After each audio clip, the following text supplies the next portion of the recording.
5천억 원대 사기로 월가를 농락한 뒤 나스닥에서 쫓겨났던 기업이 있습니다. 바로 중국의 루이싱 커피입니다. 그런데 이 사기꾼이 2026년 뉴욕 맨해튼에 당당히 깃발을 꽂고 재상장 문을 두드리고 있습니다. 장외 시장 주가는 폭등 중이고 내장은 나스닥 시절의 7배를 넘는 3만 개로 불어났죠. 주거 마땅한 기업이 어떻게 괴물로 부활했고 그 과정에서 누가 쫓겨나고 누가 무너졌는지 냉혹한 자본의 민낯을 함께 파헤쳐 보도록 하겠습니다. 본격적인 이야기에 앞서 구독과 좋아요 부탁드립니다. 영상 제작에 큰 힘이 됩니다. 2025년 가을부터 뉴욕 맨해튼 이스트 빌리지에 낯익은 로고가 등장하기 시작했습니다. 파란색 사슴 마크를 단 루이싱 커피 매장이었죠. SNS에는 중국 커피 브랜드가 미국 진출이라는 뉴스가 도배됐습니다. 그런데 댓글창은 환영이 아니라 조롱으로 가득 찼습니다. 한 네티즌이 남긴 베스트 댓글이 모든 상황을 요약합니다. 뭔 기회를 한 번 더 줘. 나스닥 상장 한 번 더 하는 게 말이 되나? 무슨 정치적으로 상패당한 것도 아니고 회계 조작하다 쫓겨난 기업이 무슨 재상자? 맞는 말입니다. 이들은 억울한 희생양이 아니었습니다. 5천억 원대 사기를 친 범죄자들이었죠. 2020년 4월 루이싱 커피는 나스닥 역사상 가장 수치스러운 방식으로 무너졌습니다. COO, 최고 운영 책임자가 주도한 회계 조작 규모는 3억 1천만 달러, 우리 돈 약 5천억 원이었습니다. 방법은 기가 막혔습니다. 회장의 지인들을 동원해 유령 회사를 차리고 팔지도 않은 커피 수백만 잔의 영수증을 위조했죠. 가짜 매출을 만들어내는데 동원된 헛개비 거래처만 수십 개였습니다. 월스트리트의 똑똑한 애널리스트들이 이 얄팍한 사기극에 속아 넘어갔고 상장 당시 주가는 치솟았습니다. 그러나 내부 고발자의 폭로로 모든 게 무너졌습니다. SEC, 미국 증권거래위원회가 칼을 빼들었고 주가는 1달러 밑으로 곤두박질 쳤죠. 나스닥은 루이싱에게 퇴출 명령을 내렸습니다.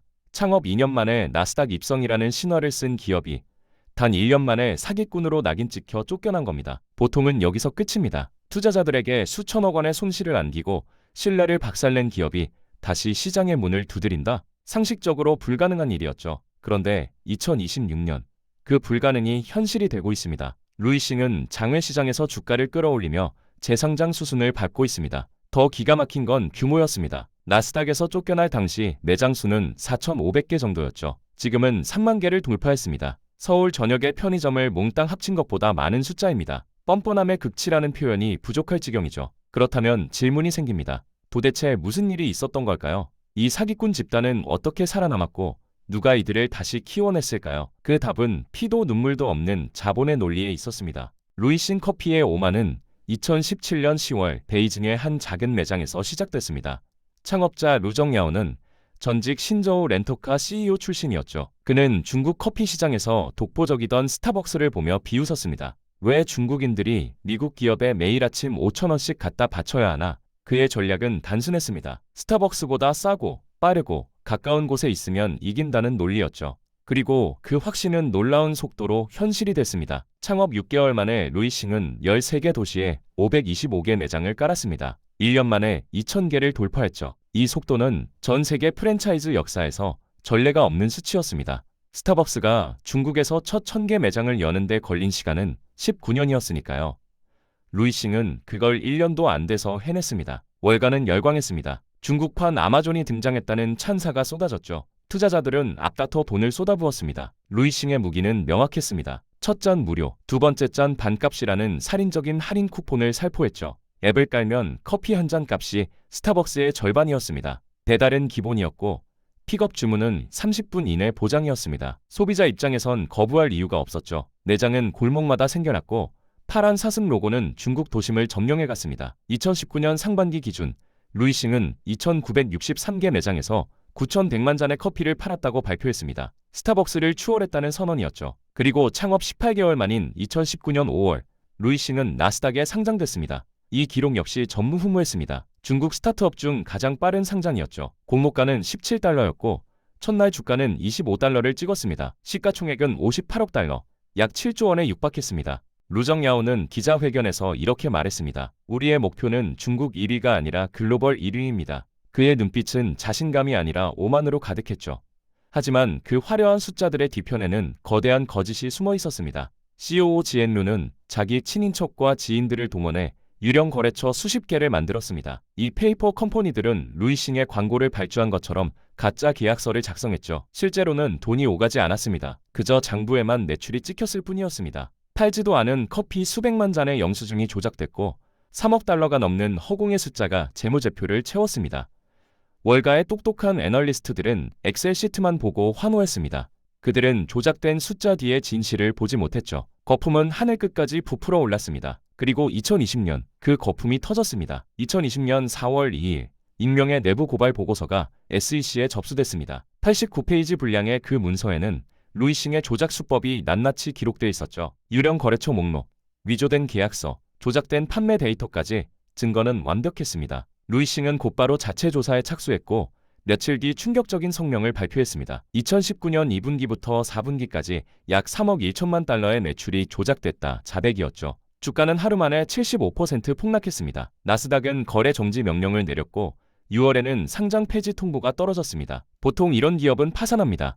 투자자 집단 소송이 쏟아지고 경영진은 감옥에 가고 회사는 청산되죠. 루이싱도 그럴 운명이었습니다. 실제로 미국과 중국 양측에서 소송이 빗발쳤습니다. 투자 손실액만 100억 달러가 넘었죠. 창업자 루정야오와 COO 지엔루는 범죄자로 낙인 찍혔습니다. 언론은 중국발 사기극의 전형이라며 조롱했죠. 그런데 여기서 예상치 못한 변수가 등장합니다. 바로 루이싱의 대주주였던 센츄리온 캐피톨이었습니다. 이 사모펀드는 냉혹한 계산을 했습니다. 회계장부는 조작됐지만 중국 전역에 깔린 4,500개 매장과 수천만 명의 고객 데이터는 진짜였습니다. 매장에서 실제로 커피는 팔리고 있었죠. 브랜드는 망가졌지만 인프라는 살아있었습니다. 센츄리온은 결론을 내렸습니다. 회사를 살릴 수 있다.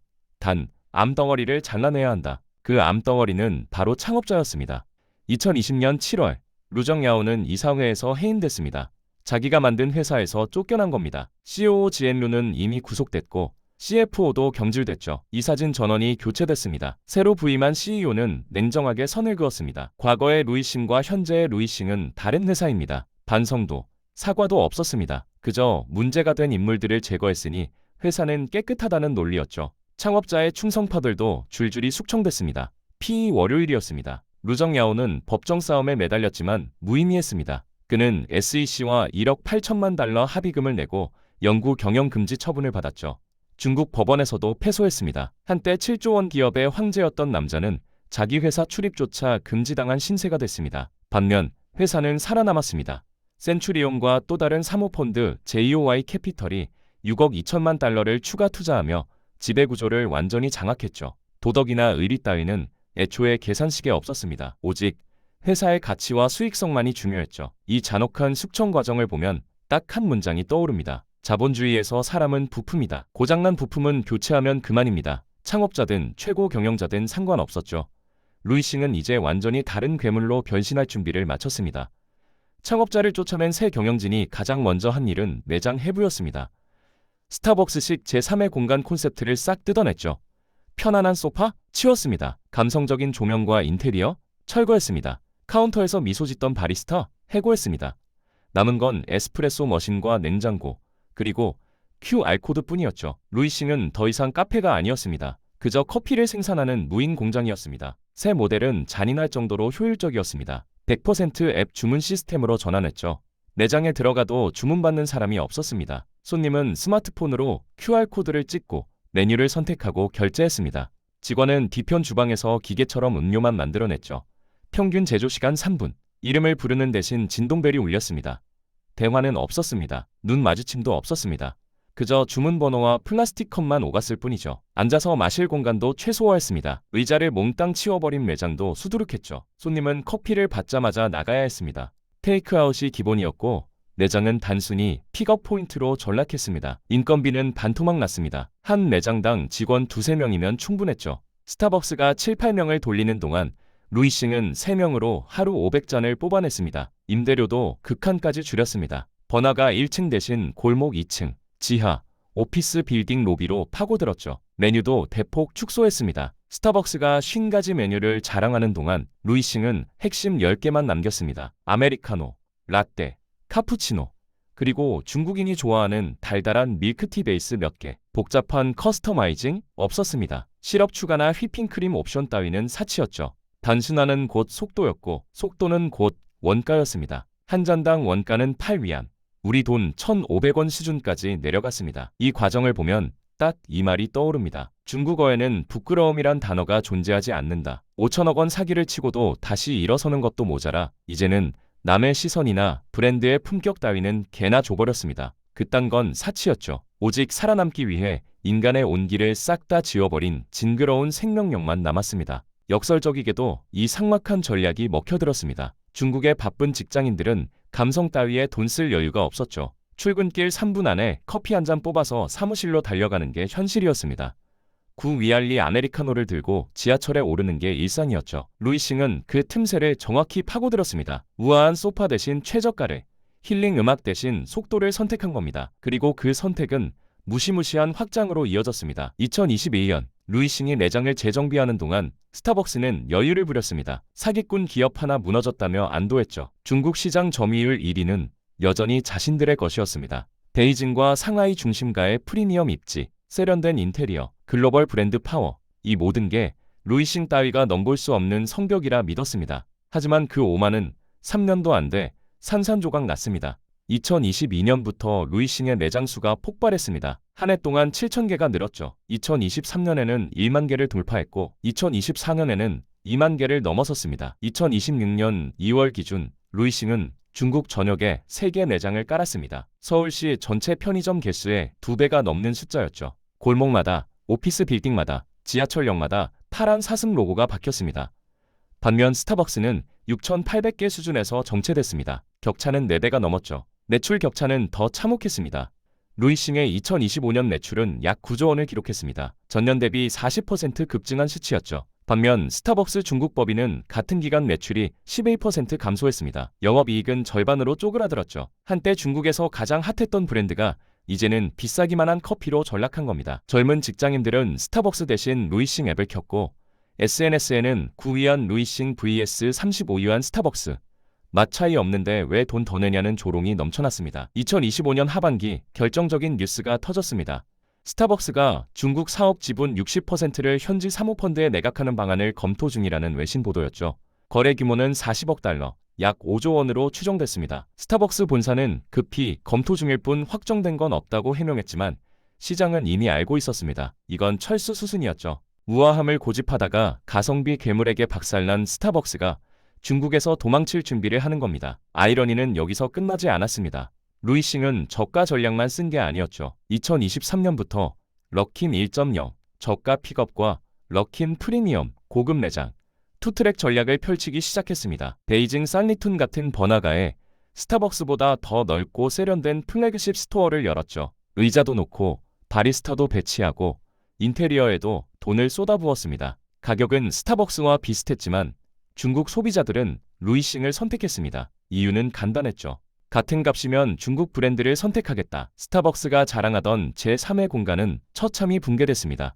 고급 소파에 앉아 여유를 즐기는 사람은 사라졌고 매장은 앱 주문 픽업으로 북새통이었죠. 루이싱과 똑같은 꼴이 된 겁니다. 우아함을 떨던 황제가 바닥으로 내려왔지만 이미 그 자리는 9위안짜리 파란 사슴이 점령한 뒤였습니다. 자본주의 시장에서 낭만 떨다간 이렇게 영혼까지 털리는 게 현실이었습니다. 루이싱이 뉴욕 맨해튼에 첫 매장을 열었을 때 현지 반응은 냉담했습니다. 중국발 저가 커피가 미국에서 통할까? 회의적이었죠. 실제로 미국은 중국과 다른 시장이었습니다. 인건비는 3배 이상 높았고 임대료는 천정부지였습니다. 9위안 전략은 뉴욕에서 불가능했죠. 루이싱도 이를 알고 있었습니다. 그래서 가격을 올렸습니다. 아메리카노 한 잔에 3.5달러. 스타벅스보다 1달러 저렴한 수준이었죠. 문제는 가격이 아니었습니다. 진짜 문제는 루이싱의 비즈니스 모델 자체에 있었습니다. 루이싱의 핵심은 커피가 아니라 데이터였습니다. 100% 앱 결제 시스템은 단순한 효율화 수단이 아니었죠. 고객의 위치 정보, 주문 시간, 선호 메뉴, 결제 수단, 이동 패턴까지 모든 걸 수집하는 흡혈귀였습니다. 중국에서 루이싱은 3억 명 이상의 고객 데이터를 보유하고 있었죠. 이 데이터는 마케팅을 넘어 도시 계획, 유동인구 분석, 소비 트렌드 예측까지 활용됐습니다. 루이싱은 커피 회사가 아니라 데이터 회사로 진화한 겁니다. 그런데 이 모델을 미국에 그대로 이식하면 어떻게 될까요? 미국 소비자의 일상이 중국 서버로 빨려 들어갑니다. 아침 7시 맨해튼 어퍼 이스트 사이드에서 라떼를 주문한 기록, 점심 12시 월스트리트 인근에서 아이스 아메리카노를 산 패턴, 저녁 6시 브루클린 지하철역 근처에서 픽업한 로그, 이 모든 데이터가 실시간으로 축적되죠. 몇 달만 지나면 누가 어디서 일하고 어디에 살고 얼마나 자주 커피를 사는지 지도 위에 정확히 그려집니다. 틱톡을 떠올려 보면 됩니다. 2024년 미국 의회는 틱톡의 중국 모회사 바이트댄스에 매각 명령을 내렸죠. 이유는 명확했습니다.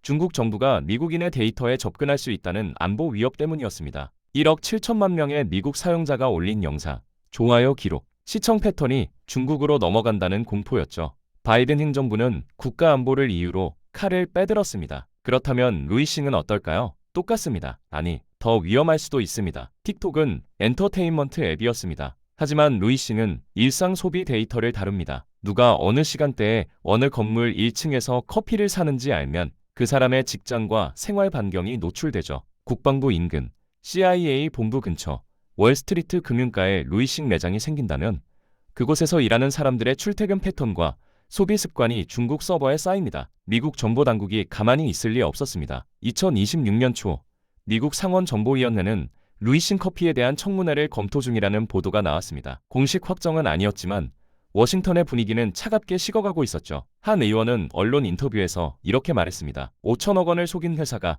이번엔 데이터로 미국을 속이려 한다. 루이싱의 뉴욕 진출은 커피 장사가 아니라 정보전쟁의 서막이었습니다. 2025년 말 루이싱은 장외시장에서 주가를 끌어올리며 나스닥 재상장 신청 준비를 마쳤습니다.